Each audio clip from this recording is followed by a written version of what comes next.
अस्सलाम वालेकुम, मैं हूँ शाहजेब खानजादा। अडियाला जेल में कैद पाकिस्तान तहरीक इंसाफ के बानी और साबिक वज़ीर आज़म इमरान खान से उनकी बहनों और पार्टी रहनुमाओं को अदालती हुक्म के बावजूद मिलने नहीं दिया जा रहा है। 4 नवंबर के बाद से इमरान खान की अडियाला जेल में किसी से भी मुलाकात नहीं होने दी गई है और अब इंडियन मीडिया अफगान मीडिया का हवाला देकर इमरान खान की ज़िंदगी के हवाले से सवालात उठा रहा है, जिस पर तहरीक इंसाफ ने भी रद्द-ए-अमल दे दिया है।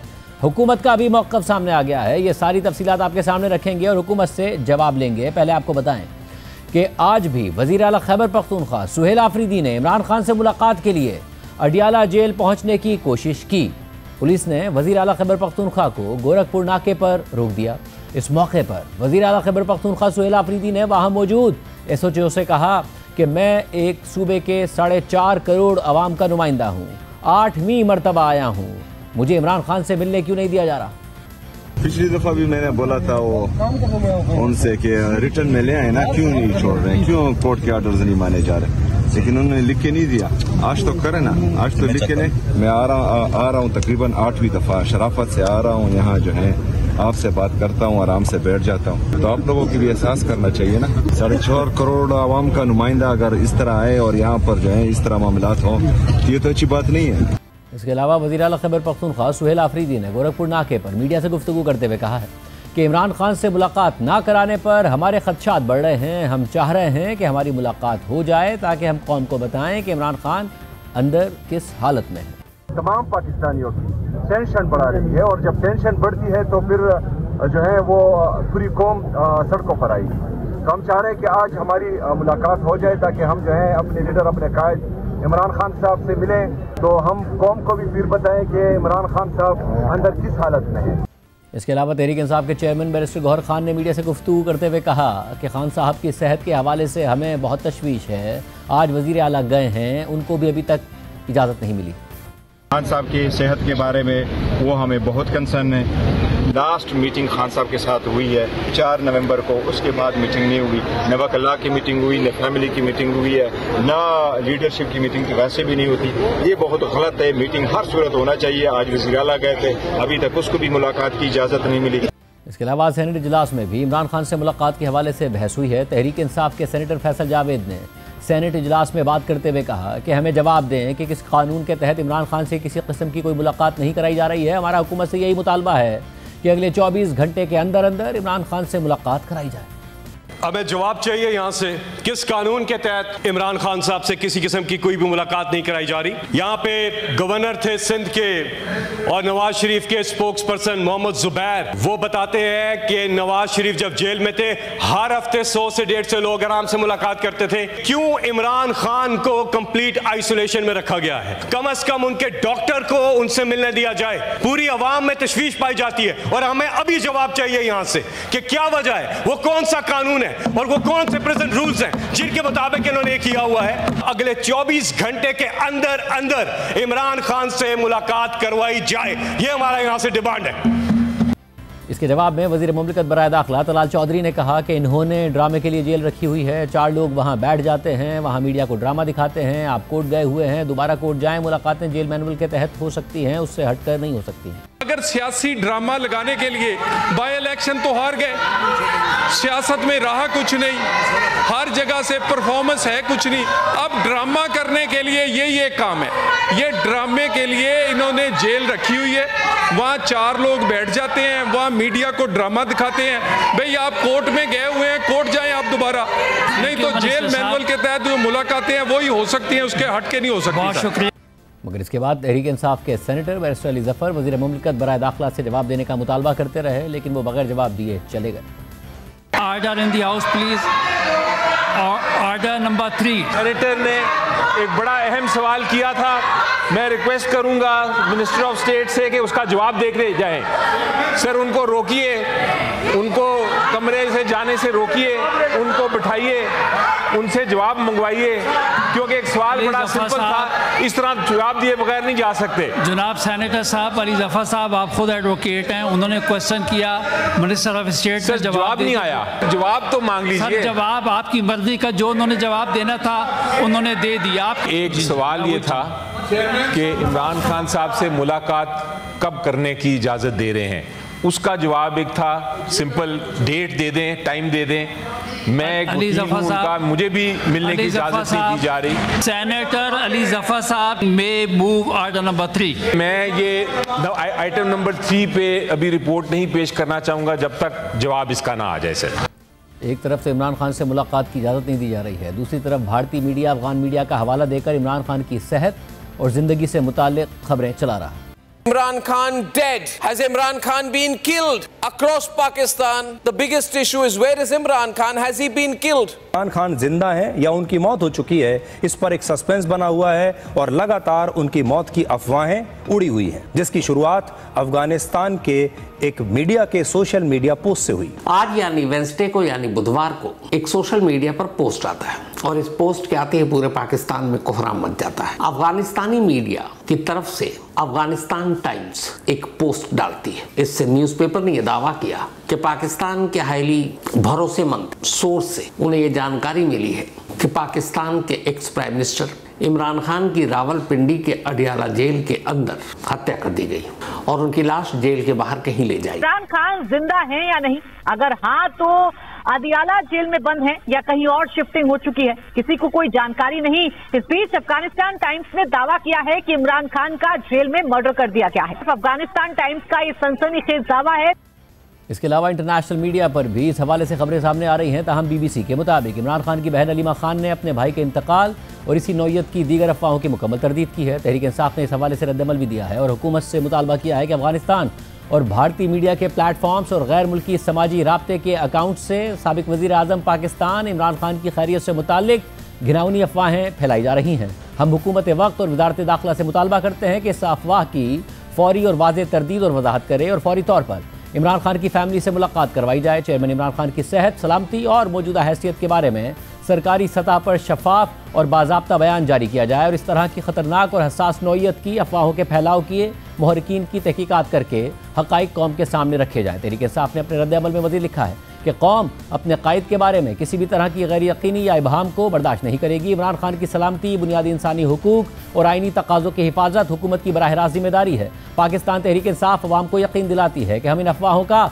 सदेबाब करने और सच सामने लाने के लिए हर कानूनी और सियासी कदम उठाएंगे। नुमाइंदा जियो न्यूज़ शब्बीर डार के मुताबिक अडियाला जेल हुकाम ने बताया है कि इमरान खान अडियाला जेल में मुकम्मल तौर पर सेहतयाब हैं। इमरान खान की सेहत से मुतालिक अफवाहों में कोई सदाकत नहीं है। इमरान खान की सेहत का मुकम्मल ख्याल रखा जाता है। अडियाला जेल हुकाम के मुताबिक इमरान खान अडियाला जेल में हैं और सेहतयाब हैं। सोशल मीडिया पर इमरान खान को अडियाला जेल से मुंतकिल करने की अफवाहें भी बेबुनियाद हैं। एक तरफ तो इमरान खान से फैमिली और पार्टी रहनुमाओं की मुलाकात नहीं कराई जा रही है, दूसरी तरफ 16 अक्टूबर के बाद से इमरान खान की जेल में किसी केस की समाअत नहीं हुई है।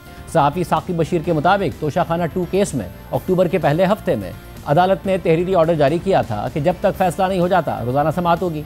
फिर अदालती औकात-ए-कार के अलावा भी यानी शाम 5, 6 बजे तक आखिरी समाअतें चलती रहीं। अचानक 16 अक्टूबर सब कुछ रुक गया और जज साहब ने 29 अक्टूबर तक समाअत मुलतवी कर दी और 29 अक्टूबर को जेल में समाअत नहीं हुई बल्कि समाअत मनसूख करके G11 जुडिशल कॉम्प्लेक्स से 27 नवंबर की तारीख दे दी गई। फिर आज ये खबर सामने आई कि इमरान खान और बुशरा बीबी के खिलाफ तोशाखाना 2 केस की समाअत 20 दिसंबर तक मुलतवी कर दी गई है। इमरान खान के वकील खालिद यूसुफ चौधरी ने मीडिया से गुफ्तगू करते हुए कहा कि तोशाखाना 2 केस की समाअत अडियाला जेल में होनी थी मगर समाअत नहीं की गई और अगली समाअत के लिए 20 दिसंबर की तारीख दे दी गई है। आज तोशाखाना 2 केस का जेल ट्रायल अडियाला जेल के अंदर मुकर्रर था, लेकिन आज भी इसकी समाअत अडियाला जेल के अंदर नहीं की गई चूँकि काफ़ी टाइम से इमरान खान साहब से न वकला की मुलाकात हो रही है न उनके फैमिली मेम्बर्स की मुलाकात हो रही है। तो जेल ट्रायल के दौरान उनके वकला की भी मुलाकात हो जाया करती थी और फैमिली की भी, लेकिन वो नहीं करवाई जा रही। और तोशाखाना केस इस वक्त अपने आखिरी स्टेजेस पे है। इसमें सिर्फ प्रोसिक्यूशन की तरफ से जवाब के लिए बाकी रहता है। इसमें आगे 20 दिसंबर की नई तारीख समाअत दे दी गई है।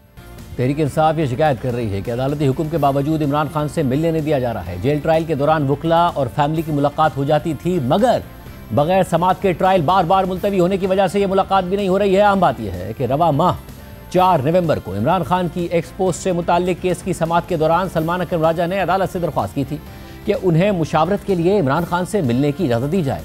इस पर इस्लामाबाद हाई कोर्ट के जस्टिस अरबाब ताहिर ने तहरीरी हुक्मनामे में कहा था कि फुल कोर्ट ने 24 मार्च के फैसले में मुलाकातों से मुताल्लिक तरीक़ाकार वाज़ेह तय कर दिया था। सलमान अकबर राजा के मुताबिक मंगल का दिन इमरान खान से मुलाकात का दिन है, इसलिए डिप्टी अटॉर्नी जनरल जेल हुकाम को यह पैगाम दें कि वह सलमान अकबर राजा की इमरान खान से मुलाकात यकीनी बनाएं ताकि वो इस केस के हवाले से हिदायत लें। अहम बात यह है कि जस्टिस अरबाब ताहिर ने 24 मार्च के हुक्म का हवाला दिया। 24 मार्च को chief justice Islamabad high court justice Sarfaraz Dogar, justice Arbab Mohammad Tahir और जस्टिस मोहम्मद आजम खान पर मुश्तमिल लार्जर बेंच ने इमरान खान से मुलाकातों से मुताल्लिक तमाम दरख्वास्तों को यकजा करके समाअत की और ये हुक्म दिया था कि अब PTI के बानी इमरान खान को मंगल और जुमेरात के रोज़ नामजद अफराद से मुलाकात की इजाज़त होगी। ताहम शुरका को जेल के इहाते के बाहर किसी भी किस्म का मीडिया बयान देने से मना किया गया। अदालत ने जोर दिया कि सिर्फ वही अफराद जेल में उनसे मिल सकेंगे जिनकी मंजूरी इमरान खान के कोऑर्डिनेटर सलमान अकबर राजा देंगे। PTI के बानी को हिदायत की गई कि वो अपने बच्चों से टेलीफोनिक राब्ते की इजाज़त लेने के लिए ट्रायल कोर्ट से रुजू करें। इस सारी सूरत हाल पर बात करेंगे। हमारे साथ मौजूद है वज़ीर मुमलिकत बराए दाखिला तलाल चौधरी साहब। बहुत शुक्रिया मुझे ज्वाइन करने के लिए। तलाल साहब, अदालत बार बार कहती रही, अदालत का हुक्म मौजूद है, 21 दिन हो गए इमरान खान साहब से मिलने नहीं दिया जा रहा। आज जब सवाल हुआ तो आपने जो सेनेट है उसमें यही जवाब दिया कि उन्हें सहूलतें कितनी मिली हुई हैं, कितनी नहीं मिली हुई हैं। सवाल ये हो रहा था कि मुलाकात की इजाज़त कब दी जाएगी। 21-22 दिन हो गए, उनसे कोई मिला नहीं है। अफगान मीडिया ने रिपोर्ट किया और फिर इंडियन मीडिया अफगान मीडिया को बुनियाद बनाकर रिपोर्ट कर रहा है कि इमरान खान की सेहत, जिंदगी के हवाले से खदशात पैदा हो रहे हैं। बिस्मिल्लाहिर्रहमानिर्रहीम।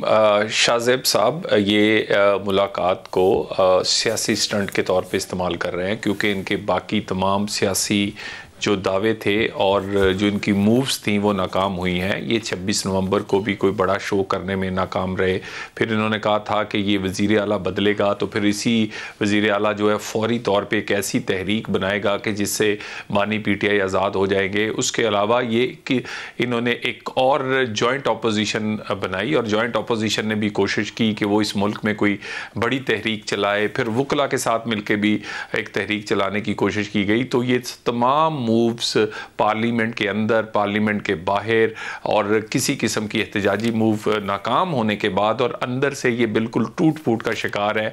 अब इन्होंने इसको सियासी स्टंट के तौर पे इस्तेमाल कर रहे हैं। आज आपने इजलास में भी कहा कि सियासी स्टंट है। अगर ये टूट फूट का शिकार है तो नर्वस आप क्यों हैं? मिलने क्यों नहीं दे रहे? वज़ीर आला को क्यों कहना पड़ता है कि मैं 8वीं दफ़ा आया हूं, मुझे इमरान खान से मिलने दिया जाए? फैमिली को क्यों बाहर धरना देना पड़ता है? फैमिली को अदालती अहकामात के बावजूद आप नहीं मिलने दे रहे हैं। और हैरत की बात यह है कि आप सेनेट के फ्लोर पर खड़े होकर वजीर होते हुए ये कहते हैं कि जी आप वापस अदालत चले जाएं। अदालती अहकामात मानना, पासदारी करना हुकूमत का काम है। आप हुक्म अदूली करते हैं अदालती अहकामात की और फिर उनसे कहते हैं कि जाए आप दोबारा अदालत चले जाएं।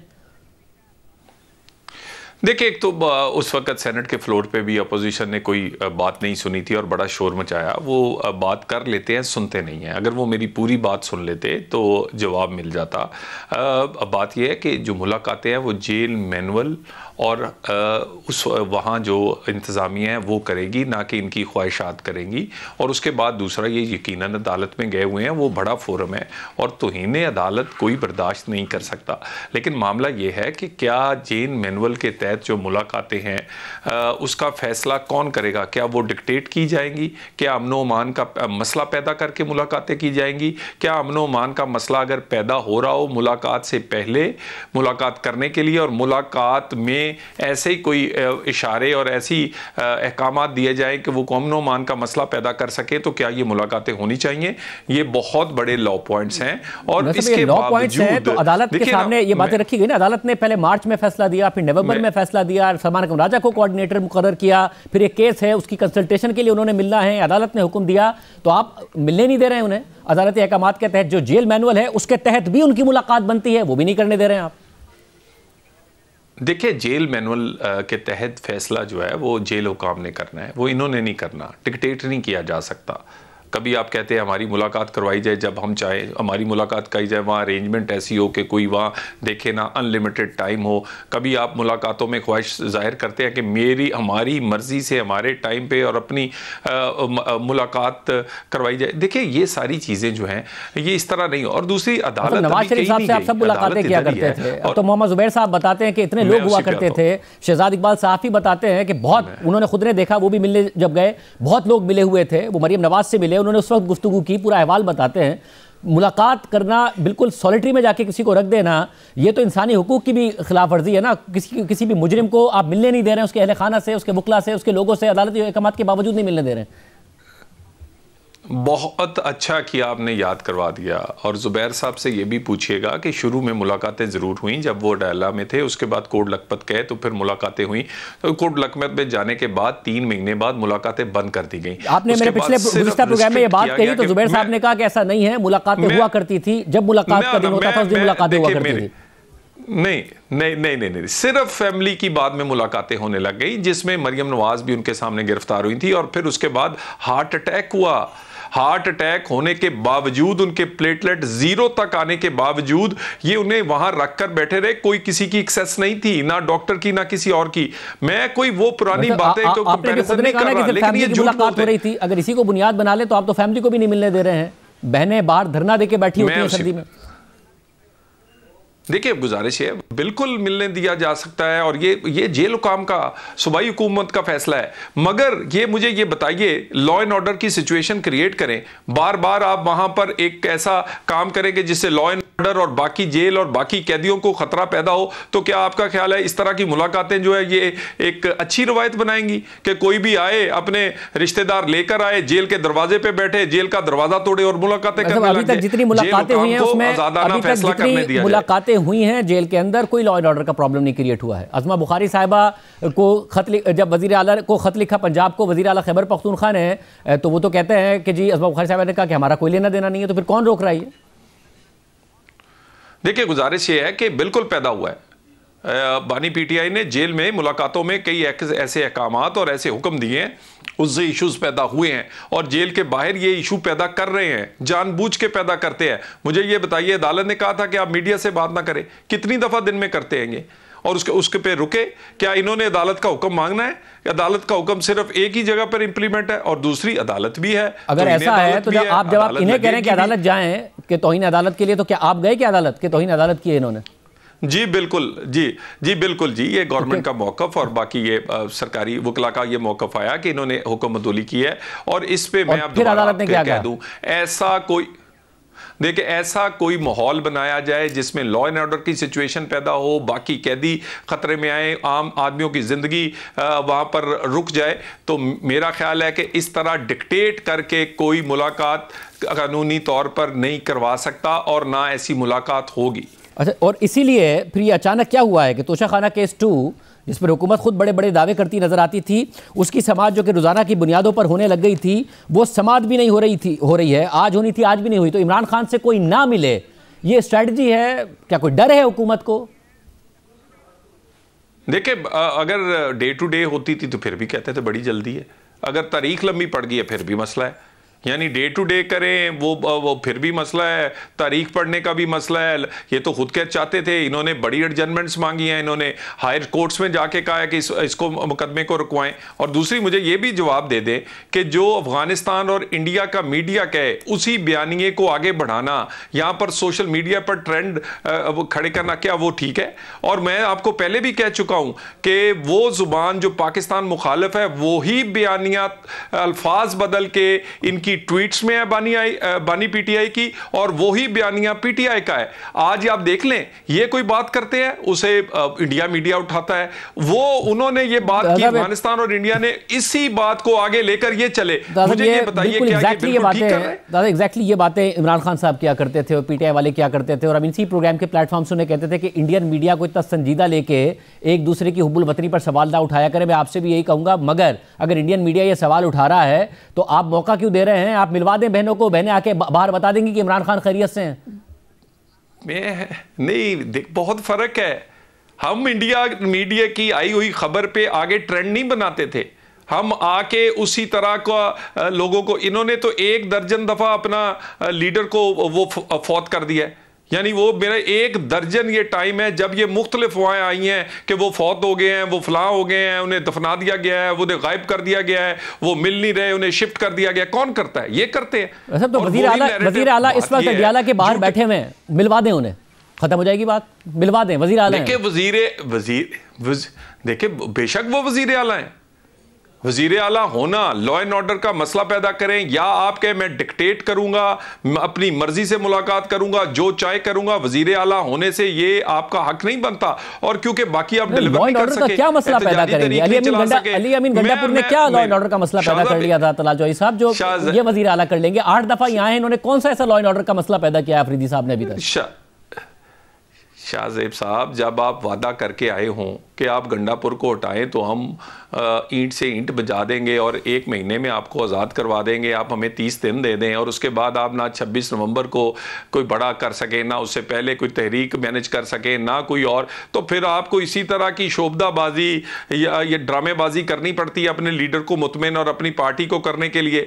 इस तरह मुलाकात नहीं होगी रोड पे बैठने से, मुलाकात होगी जेल मैनुअल से या अदालत के हुक्म से, और फैसला भी अदालत करेगी। मैनुअल भी यही कहता है कि मुलाकात हो जानी चाहिए, और अदालती हुक्म भी यही कहता है कि मंगल के दिन फैमिली की, जुमेरात के दिन वकला की और साथियों की मुलाकात हो सकती है। तो दोनों ये कहते हैं, तो और कौन सा मैनुअल है जिसके तहत मुलाकात होगी?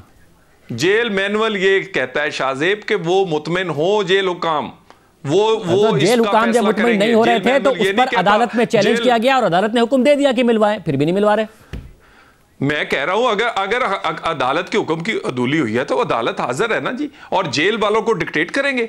जेल मैनुअल में ये नहीं लिखा कि जो जेल मैनुअल आप जो कहेंगे वो होगा, आपकी ख्वाहिश जो कहेगी वो होगी, नहीं, जेल मैनुअल में जेल हुकाम फैसला करेंगे कि किस वक्त किसकी मुलाकात मुनासिब है और किस वक्त किसकी मुलाकात नहीं होनी चाहिए। तलाल साहब, टाइम इस मुल्क में बदलता है। एक ज़माना था इमरान खान साहब अमेरिका में जाकर तकरीर करते थे कि मैं इनके AC निकलवाऊंगा, TV निकलवाऊंगा, और हमारे जो एक्सपैट्रिएट्स हैं पाकिस्तानी वो बड़े शोर मचा रहे थे और बड़े खुश हो रहे थे। आज इमरान खान साहब जेल में हैं, आप ये कह रहे हैं कि मुलाकात नहीं होने दी जाएगी। पाकिस्तान में वक्त बार बार बदलता है और पाकिस्तान की सियासत दायरे में घूमती है।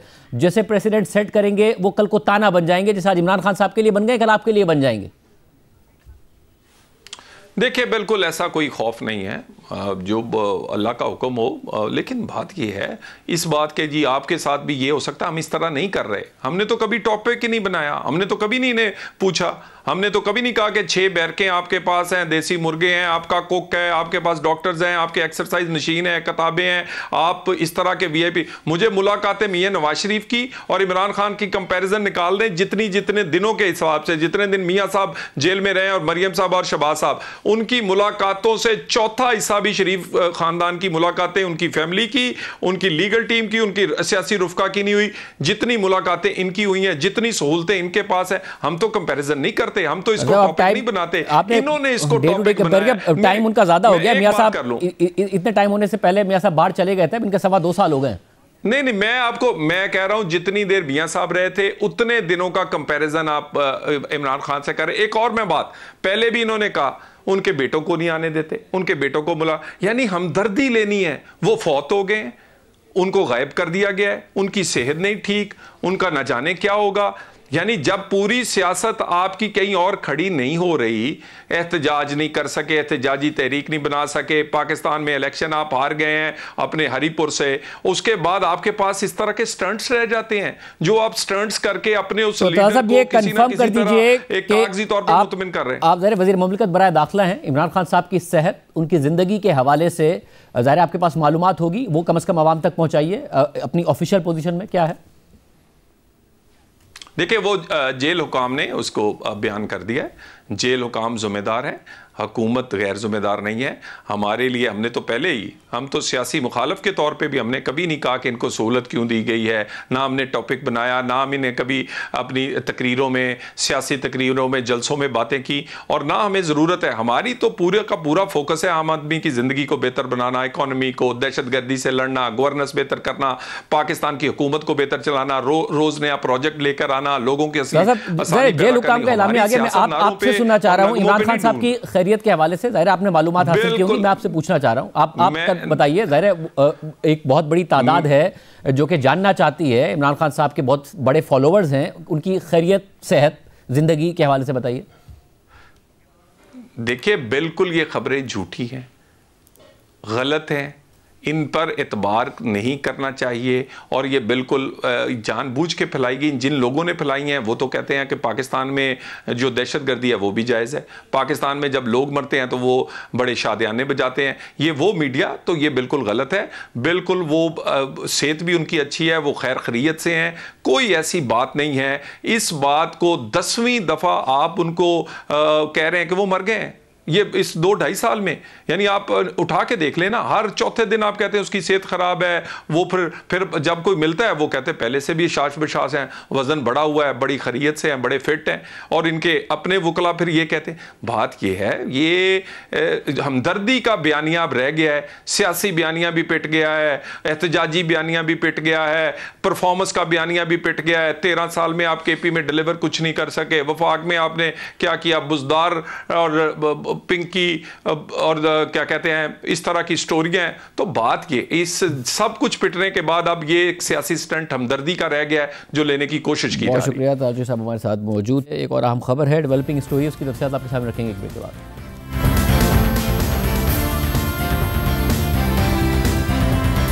रवां साल मई में सुप्रीम कोर्ट के 3 रुकनी बेंच ने नूर मुकद्दम कत्ल केस में ट्रायल कोर्ट और हाई कोर्ट का फैसला बरकरार रखते हुए मुलजिम जाहिर जाफर की सजाए मौत बरकरार रखी। इस फैसले को मुल्क भर में खवातीन के लिए इंसाफ की जिद्दोजहद में एक अहम पेशरफ्त करार दिया गया। अगरचे समाअत के दौरान बेंच के सरबराह जस्टिस हाशिम खान काकड़ ने केस से मुताल्लिक कुछ मुतनाज़िर रिमार्क्स भी दिए थे और उन पर तनकीद भी हुई थी, मगर फैसले को मजबूई तौर पर मस्बत समझा गया। ताहम अब इसी बेंच के रुकन जस्टिस अली बाकिर नजफी, जिन्हें 27वीं आईनी तरमीम के बाद वज़ीर आज़म ने वफाकी आईनी अदालत का जज मुकर्रर कर दिया है, उनका नूर मुकद्दम कत्ल केस में दिया गया इजाफी नोट सामने आ गया है। उनकी ऑब्जर्वेशन एक नए तनाज़े की वजह बन गई है। जस्टिस अली बाकिर नजफी ने अपने इजाफी नोट के अख्तिताम पर नूर मुकद्दम कत्ल केस के हवाले से ऑब्जर्वेशन देते हुए लिखा है कि मैंने ये ऑब्जर्व भी किया है कि मौजूदा केस अपर सोसाइटी में फैलने वाले इस बुरे रुझान का बराह रास्त नतीजा है जिसे हम लिविंग रिलेशनशिप के नाम से जानते हैं, जिसमें मुआशरती पाबंदियों को नज़रअंदाज कर दिया जाता है, जिससे ना सिर्फ मुल्क के कानून की खिलाफ वर्जी होती है बल्कि इस्लामी शरीयत के कवानीन की भी खिलाफ वर्जी होती है, जो कि बराह रास्त अल्लाह ताला के खिलाफ बगावत है। नई नस्ल को इसके भयानक नताइज को समझना चाहिए। ये एक ऐसा मौजू भी है जिस पर सोशल रिफॉर्मिस्ट को अपनी महफिलों में गुफ्तगू करनी चाहिए। जस्टिस अली बाकिर नजफी की जो ऑब्जर्वेशन पर तनकीद हो रही है, कानूनी माहिरीन सवालात उठा रहे हैं, विक्टिम ब्लेमिंग करने पर तनकीद कर रहे हैं। उनके सामने मामला एक इंसान के कत्ल का था, मगर उससे हटकर उन्होंने तबसरा फरमा दिया।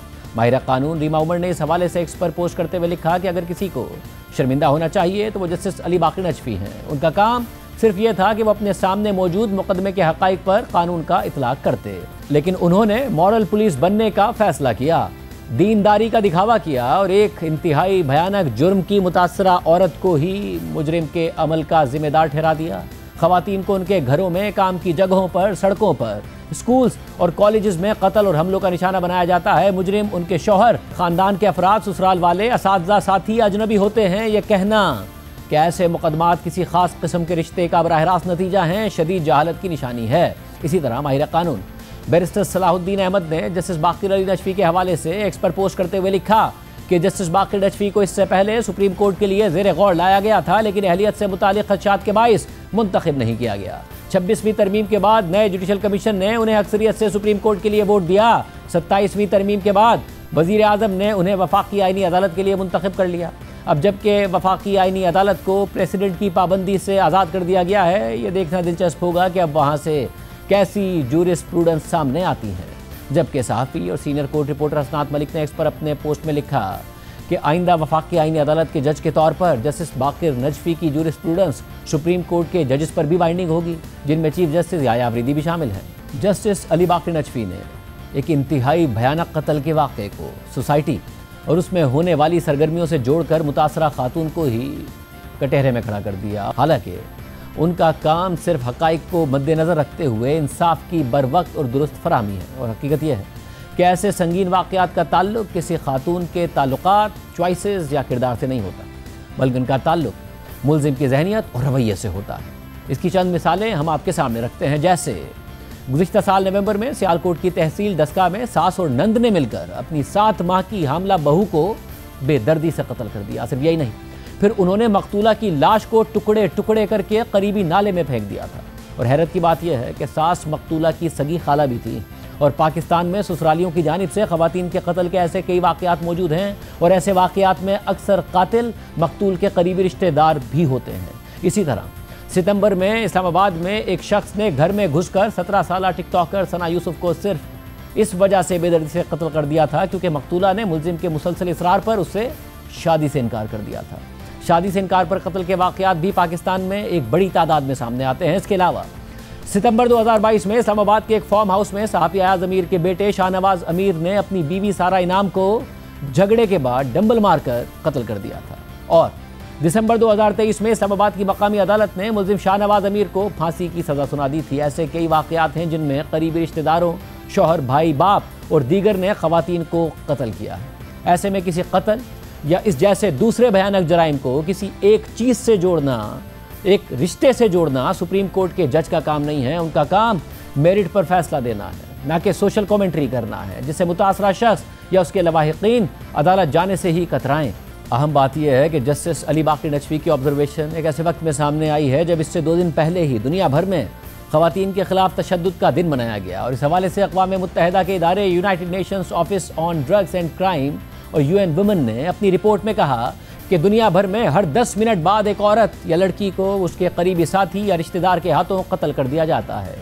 2024 में तकरीबन 50,000 औरतों और लड़कियों को शरीके हयात या घर वालों ने कत्ल कर दिया। रिपोर्ट के मुताबिक दुनिया भर में कत्ल होने वाली ख़वातीन में से 60% को उनके साथी या रिश्तेदार मसलन बाप, चचा, माँ या भाई ने कत्ल कर दिया। इसके मुकाबले में मर्दों के कत्ल के सिर्फ 11% वाक़यात ऐसे थे जिनमें कातिल कोई करीबी शख्स था। इसके अलावा पाकिस्तान में भी ख़वातीन पर तशद्दुद और सिनफी बुनियाद पर होने वाले जराइम के आदाद व शुमार इंतहाई तशवीशनाक हैं और उनमें सज़ा की शरह भी ना होने के बराबर है, जो कि अदलिया और प्रोसिक्यूशन के लिए एक बहुत बड़ा सवालिया निशान है। आज सेनेट की कायमा कमेटी बराए इंसानी हुकूक का इजलास हुआ जिसमें कमेटी की रुकन सेनेटर शेरी रहमान ने 2024 में सिनफी तशद्दुद के आदाद व शुमार बताते हुए कहा कि 2024 में सिनफी तशद्दुद के 32,617 केसेस रिपोर्ट होना इंतहाई तशवीशनाक है। मुल्क भर में 5,339 रेप, 24,439 अगवा, 2,238 घरेलू तशद्दुद के वाक़यात रिपोर्ट हुए और गैरत के नाम पर कत्ल के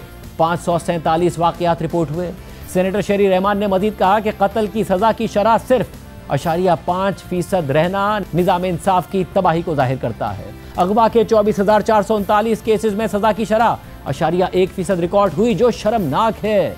इसी तरह घरेलू तशद्दुद के 2,238 केसेस में सज़ा की शरह सिर्फ 1.3% रहना संगीन है। रोज़ाना औसतन 67 अगवा, 19 रेप, 6 घरेलू तशद्दुद और 2 गैरत के नाम पर कत्ल रिपोर्ट हो रहे हैं। पंजाब में 26,753 सिनफी तशद्दुद के केसेस रिपोर्ट हुए और पंजाब में 4,641 रेप केसेस में सिर्फ 0.4% को सज़ा मिली। इसी तरह खैबर पख्तूनख्वा में गैरत के नाम पर कत्ल के 134 वाक़यात में सिर्फ 2 सज़ाएँ हुई। खैबर पख्तूनख्वा के 446 घरेलू तशद्दुद केसेस में एक भी सज़ा सामने नहीं आई। सिंध में गैरत के नाम पर कत्ल के 134, रेप के 243, घरेलू तशद्दुद के 375 केसेस में एक भी सज़ा नहीं हुई, जबकि बलूचिस्तान में गैरत के नाम पर कत्ल के 32 वाक़यात हुए मगर सिर्फ एक सज़ा हो सकी। बलूचिस्तान में रेप के 21 और अगवा के 185 केसेस में एक भी सज़ा नहीं हुई।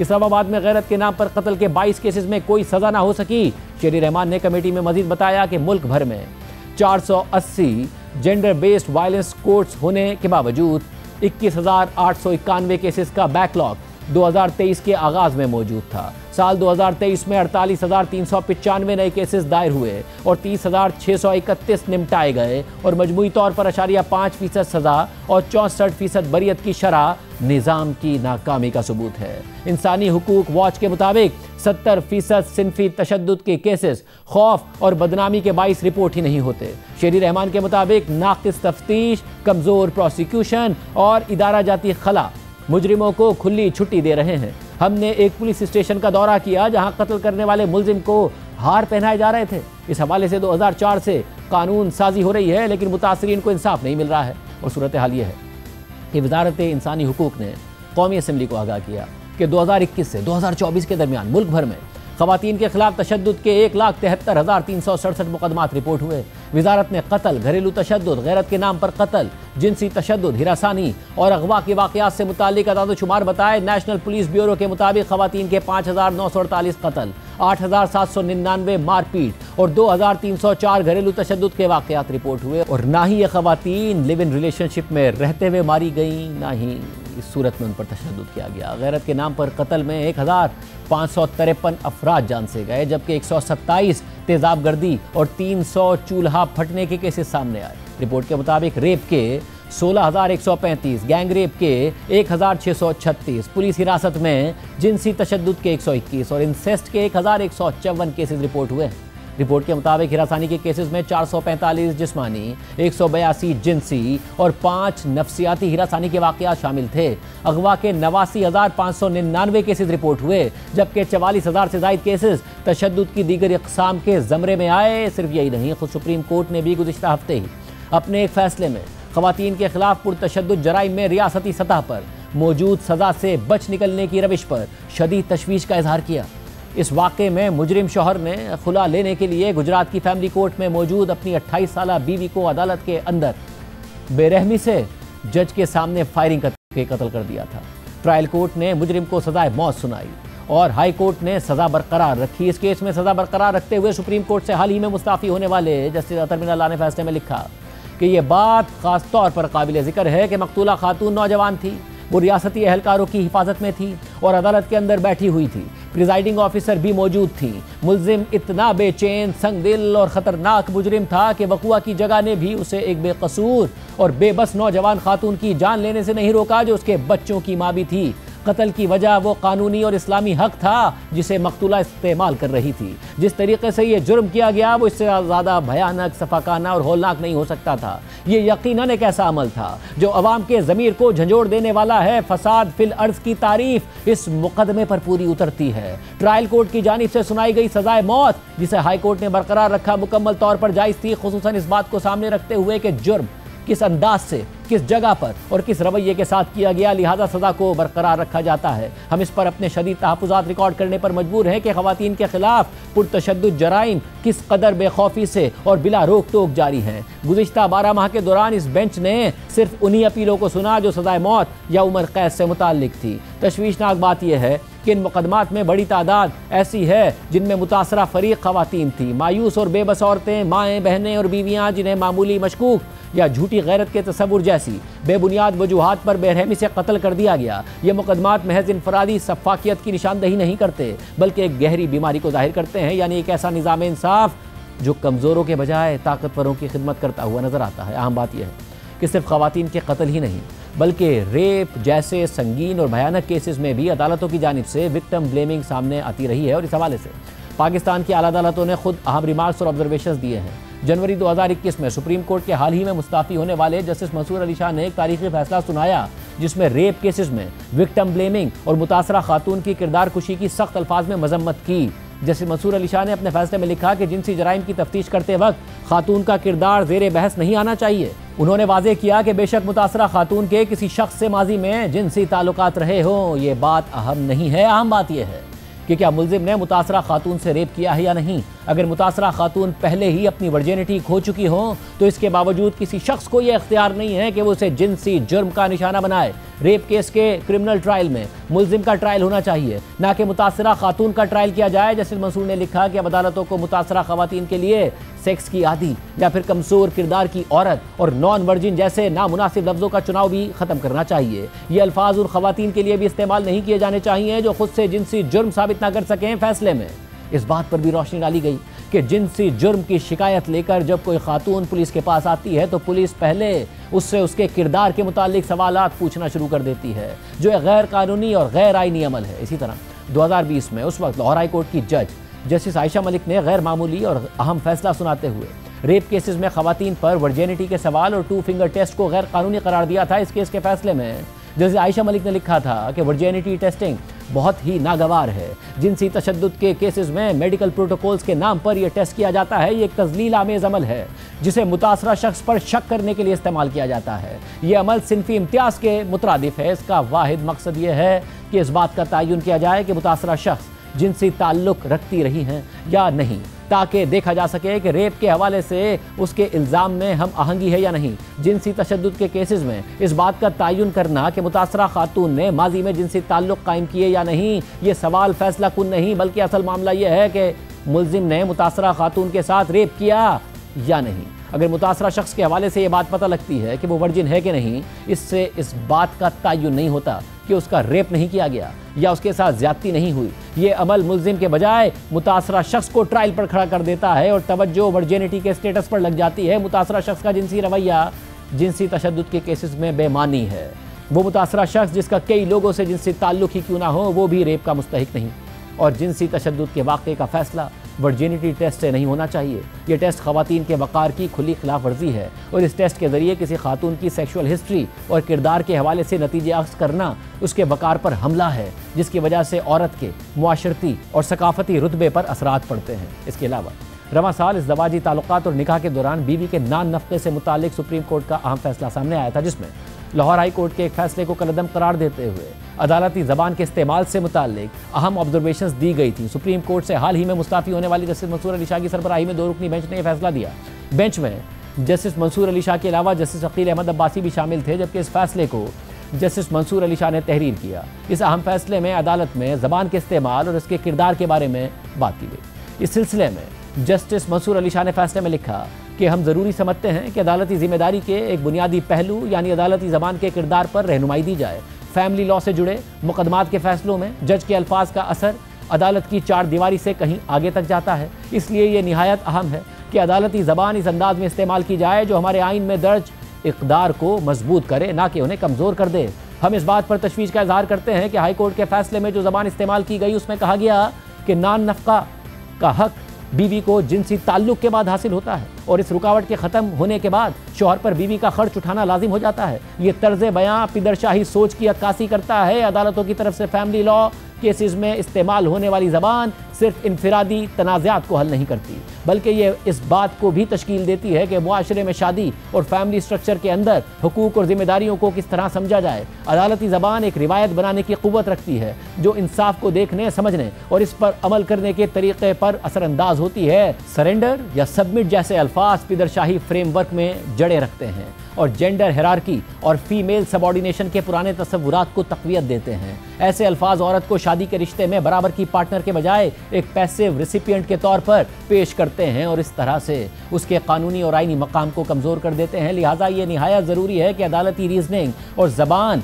आइन में दिए गए वक़ार, मसावात और बिला इम्तियाज़ होने के उसूलों पर मजबूती से कायम हो और साथ ही फ़रीक़ैन की ज़िंदगी की हकीकी सूरत हाल और मौजूदा समाजी तनाजुर की भी अक्कासी करे। जजेस ख़ास तौर पर फैमिली मुकदमात में सिर्फ इनफरादी झगड़ों के फैसले करने वाले नहीं होते, बल्कि वो इस्लाहकार और फ़िक्री रहनुमा भी होते हैं जो मुआशरे को तरक्की पसंद और इंक्लूसिव सोच की तरफ ले जाने की सलाहियत रखते हैं। इन जजेस पर आइनी और अखलाकी जिम्मेदारी आयद होती है कि वो ऐसी ज़बान अपनाएं जो सिनफी हसासियत और हुकूक पर मबनी हो और औरत के मसावी कानूनी दर्जे को बतौर एक मुकम्मल और खुद मुख्तार फ़र्द तस्लीम करे। अदालती फ़ैसलों में स्टीरियोटाइप से गुरेज किया जाना चाहिए, रवादारी को फ़रोग़ दिया जाना चाहिए और हकीकी इंसाफ के उसूलों की अक्कासी की जानी चाहिए। आइन के तहत इस तब्दीली के किरदार को अदा करते हुए अदलिया सिर्फ कानून की तशरीह नहीं करती, बल्कि अपने हर लफ्ज़ के ज़रिए समाजी रवैयों को ढालती है और मसावात को आगे बढ़ाती है। ज़बान कभी गैर जानिबदार नहीं होती। ये या तो स्टेटस को मजबूत करती है या फिर मुआशरे को एक ज़्यादा मुनसिफाना और बराबर के मुस्तकबिल की तरफ ले जाती है।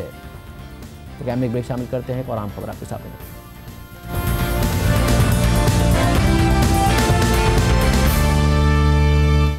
बैनुल-अक़वामी वकला तंजीमों ने पाकिस्तान में समाजी कारकुन और वकील ईमान मज़ारी और उनके शौहर हादी चट्ठा के खिलाफ केस और अदालती हिरासानी पर तहफ़्फ़ुज़ात का इजहार करते हुए हुकूमत के सामने मुतालबात रखे हैं। Lawyers for lawyers, the international bar association human rights institute, the law society of England and Wales, the international commission of jurist, the international observatory of lawyers at risk और the council of bars and law societies of Europe ने अपने Alamy में लिखा है कि हमें मुसद्दिका इतलात मिली हैं कि ईमान मज़ारी और हादी चट्ठा के खिलाफ हालिया केस में फ़र्द जुर्म और फौजदारी अदालती कार्रवाई में संजीदा बेज़ाबगियाँ और ड्यू प्रोसेस की गारंटीज़ के खिलाफ मुजरिमाना खिलाफ वर्जियाँ नज़र आती हैं और ये कार्रवाइयाँ इन दोनों मियाँ बीवी के जायज़ काम में रुकावट डालने और उनके हक़ आज़ादी इज़हार राय के रद्द अमल में की जा रही हैं।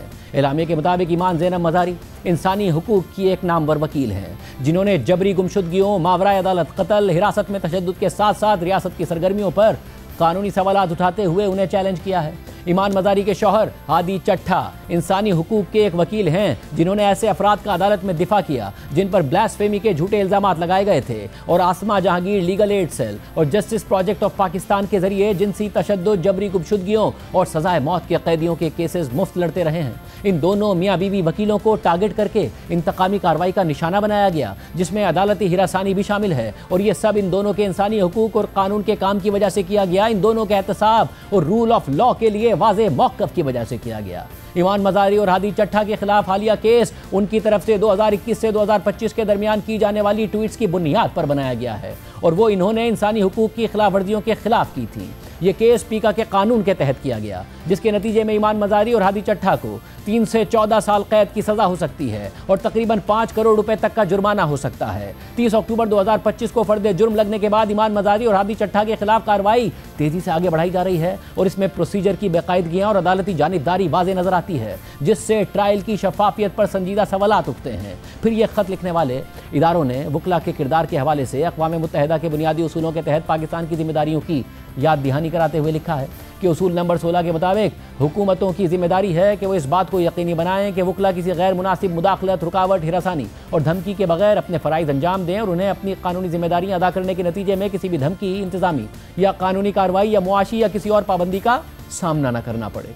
जबकि उसूल नंबर 23 इस बात का इरादा करता है कि आम शहरियों की तरह वकला को भी हक़ आज़ादी इज़हार राय, एसोसिएशन और असेंबली हासिल है, और उन्हें हक़ हासिल है कि वो इंसानी हुकूक के फ़रोग़ और उनके दिफा के लिए आवाज़ उठाएं। जबकि ईमान मज़ारी और हादी चट्ठा के हुकूक को पाकिस्तान के आइन का आर्टिकल 19 तहफ़्फ़ुज़ फराहम करता है, जबकि universal declaration for human rights और international covenant on civil and political rights भी इन हुकूक को तहफ़्फ़ुज़ फराहम करते हैं। और क्योंकि Pakistan international covenant on civil and political rights का सिग्नेटरी है, इसलिए पाकिस्तान कानूनी तौर पर इस बात का पाबंद है कि इस मुआहदे के मकासद की पासदारी को यकीनी बनाए, और इन तहफ़्फ़ुज़ात की रोशनी में इस खत पर दस्तखत करने वाली तमाम तंजीमें पाकिस्तानी अथॉरिटीज़ से ये मुतालबा करती हैं कि ईमान मज़ारी और हादी चट्ठा के खिलाफ तमाम चार्जेस ड्रॉप किए जाएं, और उनके खिलाफ तमाम क्रिमिनल प्रोसीडिंग्स ख़त्म की जाएं जो उनकी जायज़ प्रोफेशनल सरगर्मियों और हक़ आज़ादी इज़हार राय के हवाले से। आज के प्रोग्राम में इतना ही। अल्लाह हाफ़िज़।